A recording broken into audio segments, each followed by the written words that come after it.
Hey, what's up guys? My name is Tom Spark. Welcome back to another video. Today we're going to be checking out QuadVPN. It's a newer VPN provider, kind of with a gaming bent. I've seen it kind of recommended by other YouTubers. So today we're going to actually see if it's worth using. Hey guys, if you haven't checked out my website yet, vpntierlist.com, I really encourage you to do so. It has all sorts of helpful things like my tier list, as well as a comparison table you could click on, links to all my reviews just by clicking on these numbers, and even a favorite product page where I talk about all my favorite products you could use yourself. Not only that, I also have a link to the Discord you could join and chat with me personally. Anyways, back to the video. Okay guys, so this is what QuadVPN's website looks like. You can scroll down to pick the pricing plan. You have 1 month for 10 bucks. Yearly, I guess, is going to be around like $78. There it is. Quarterly is going to be around $27. So this 1 year price is okay. $10 is okay. It's not as expensive as some other VPN providers like ExpressVPN or NordVPN. It's not as cheap as some other ones. But we do not see any 3-year plans or 2-year plans, which I actually quite do like. I don't like VPNs that kind of push you into those long-term commitment plans. We also see a free 48-hour trial. So we'll have to see if we can actually sign up without providing credit card information or if it will charge us then. Sometimes it's a little confusing on how these trials actually work.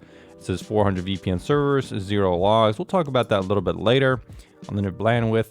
So let's go ahead and see what it looks like signing up. So it does look like when signing up for QuadVPN, you are going to have to enter a substantial amount of information.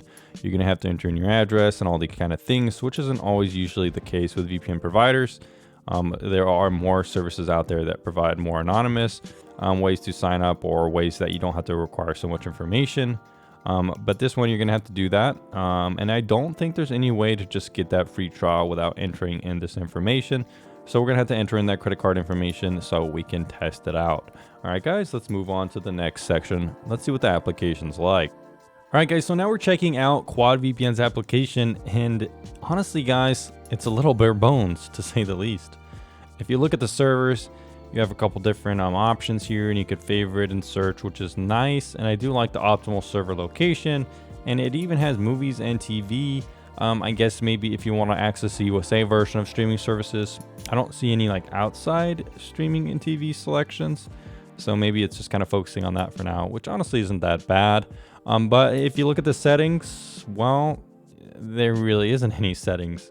Normally a VPN will have options to change your protocol, whether it's OpenVPN or IPv2. It will have kind of DNS customization. So you can change the DNS. Sometimes they will have advanced features like kill switches, application network kill switch. Sometimes they will have connection settings, just overall kind of general settings. And this one doesn't have any of that. So that's honestly kind of a bit of a bummer. This might be the most basic VPN application I've checked out in a long time, which definitely is not a good thing because people do like that customization. And they don't really have that here. Other things like ad blocking is something I don't see in the application settings. You know, eventually stuff like WireGuard is going to become more normal, and we don't see any implementation here, of course, which isn't that surprising. We also don't see any port configuration, any proxy configuration either. So yeah. And the kind of funny thing about the application I didn't really notice is that when I started the application or I logged in, it's almost like it automatically just connected. I've never really seen that before. Kind of interesting. I kind of would prefer it if I had to connect to it, but I guess it's not a big deal. Anyways, we are connected with that virtual IP. So let's go ahead and test out some speeds to see what kind of speed test we can get. And then another indication of speeds would be that torrent test as well, because that's going to show us what kind of downloads and more of a real world kind of indication of what kind of speeds you can expect with this service. All right, guys, now we're going to test QuadVPN speeds. Just click go right now. Go. Just go QuadVPN. Let's see what you got. You think you could be the best? Let's see if you could be the best right now, bad boy. Let's go. Oh, that ain't bad. Okay, going down a little bit. For VPNs here, we like to see around maybe 200 to 300 megabits per second, especially kind of in this pandemic era where people are flooding the floodgates for VPN use, and people are using VPN now more than ever. So that's a good upload rate. That's a good ping. Download rate's a little sus. We're gonna have to test it out in the speed test with the Ubuntu download file. Let's go. Let's test that out. Let's go. So guys, one thing I noticed about QuadVPN is that it wasn't working with the default server they picked me. I had to go ahead and pick a different server, and this server is actually getting decent speeds. Right now in the pandemic, what I look for in a VPN, I mean, it's kind of ridiculous. I had to like customize, what kind of speeds I'm looking for, because it's just the servers and VPNs themselves are just slower. Right now I'm looking more between 15 to 25 for a good VPN speed. So this is looking actually pretty good. Very fast. We're gonna have to do a test on this server as well to see what kind of speeds we can get, see if the speed test is a little bit better. But overall, this is actually pretty good speeds for a VPN provider. Not bad. All right, guys, so now I'm gonna be testing out the customer support, and it will be interesting to see if they respond, if they even have it. So I tried to kind of entering my information, nothing happened. Let's try that again. Yeah, so no matter what I did, it seems like the support doesn't work. I'm not really sure why. It seems like the website doesn't have the support set up properly. Maybe I need to turn off my anti-tracking with Brave. That could be it. Let's try that. No, that seemed to work. Well, okay. Well, I'm not really sure if they have live chat because it just seems kind of like I'm sending them a message. I'll check back around in 10 minutes to see if they've replied. All right, guys, so we are now connected to QuadVPN's, I guess, movies and TV server, if you want to call it. Let's go ahead and see if it works with just Netflix. That would be cool to see. So it does. Very nice, very nice. Didn't have to pay extra, and pretty easy to use for sure. So we're connected to the same server. It didn't do anything, and it works with Hulu. Very nice. Now we're testing out Amazon Prime to see if it works. Testing out the Lighthouse. It also seems to be working. Very nice indeed. Very nice. Let's go ahead and test out BBC iPlayer, although I have a suspicion it might not work.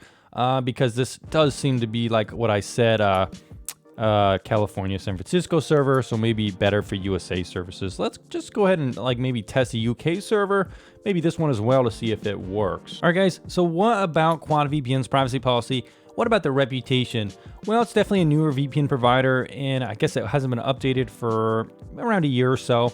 But looking at the privacy policy, it's a little bit weird. They say that data they collect automatically is your IP address, browser type, device name, code manufacturer, and language. And they collect a lot of things here, but at the same time, they talk about specifically the VPN service, which is probably the thing that you're thinking about when you're considering logs. And it says they do not monitor, store, or log your internet activities, including the sites. However, the data is only collected if you use personal servers or personal IP addresses.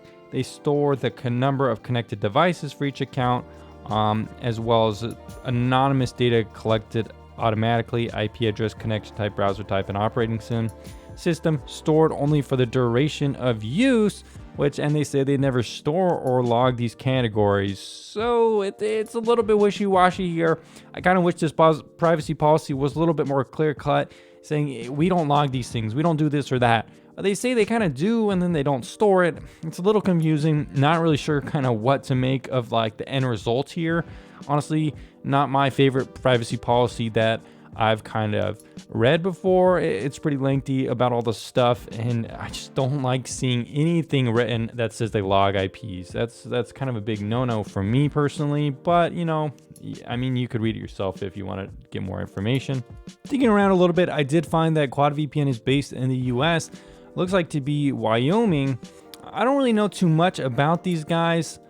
Besides that, maybe I don't really think being based in the US is that big of a concern. My opinion on 5 and 14 ICE. I've made several videos talking about why it doesn't really matter, where you pick a VPN, as long as it's not something where mandatory data retention laws, places like Iran, Egypt, Russia, China, those kind of places. So it's not based there, which is okay. All right, guys, thanks for making it to the end of this QuadVPN review. We finally got to the good part. What are the scores? Well, for pricing, QuadVPN gets a 3.5 out of 5. It doesn't really do anything that special. It's just kind of a standard pricing plan. It could be cheaper for 1 year, it could be cheaper for 1 month, but I do like how it's not pushing you to get long commitment models. Another thing about QuadVPN is that the application does need some work in terms of customization. It doesn't really have that much customization to speak of really at all. It's pretty much just like connect, switch server, and that's pretty much it. I kind of went over already all the things that it's lacking. It could improve the customization. Does it work? It works okay. It works fine, but it's not going to be customizable at all. Speeds are actually quite good for downloading torrent files. Speed test wasn't that impressive. but I usually take the torrent test as more of a real world indication. It should give you pretty good speeds, pretty fast, comparable to most other VPNs that are kind of in my fast category, especially during the pandemic we're in right now. So not bad at all. Reputation is kind of a mixed bag because as a whole, I don't really know too much about the VPN, so it's hard to judge it too harshly. It's a newer VPN service based in Wyoming. I'm not a huge fan of their logging policy or how they at least describe it. It seems like they do collect your IP and various other things, but it gets purged, I guess, after your VPN disconnects. I'm not really sure why it's necessary then to collect the IP and other things like that, so it could be improved. In terms of customer support, they have live chat, which is very good, and the customer support agents seem pretty good. However, it's the very first VPN that I've ever encountered, pretty much ever, in the 5 years I've reviewed VPNs, that refused me a refund the day of that I purchased it. I literally purchased this VPN 3 or 4 hours ago, and they refused to give me a refund because for some reason, it's because I purchased it on their website. They said that if I had used the application, downloaded it from Google Play Store, used the trial, then I would be able to get a refund. But since I purchased it on their website, I'm not eligible for a refund.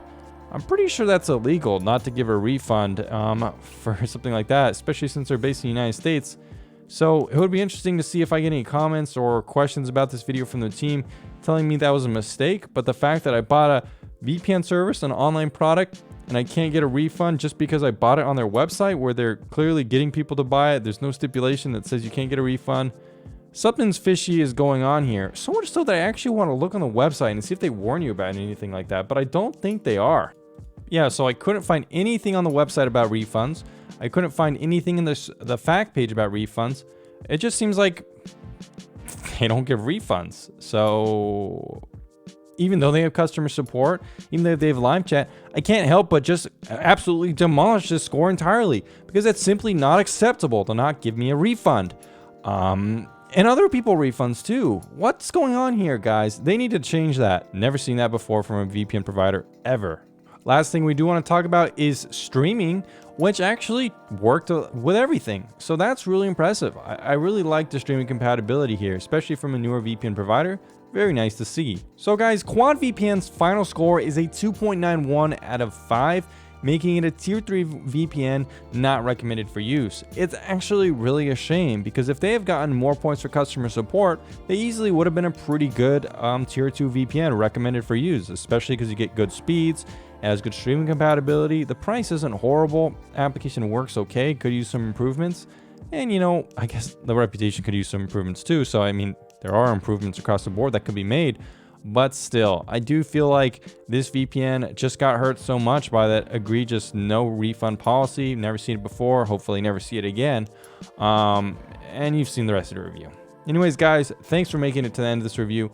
Thanks for your support on the channel. If you want to come chat with me, come check out the Discord channel. If you want to help support the channel, click on some links down in the description down below or visit my website and view my reviews. Click on my affiliate links and so forth. And I'll see you again on the next review very soon.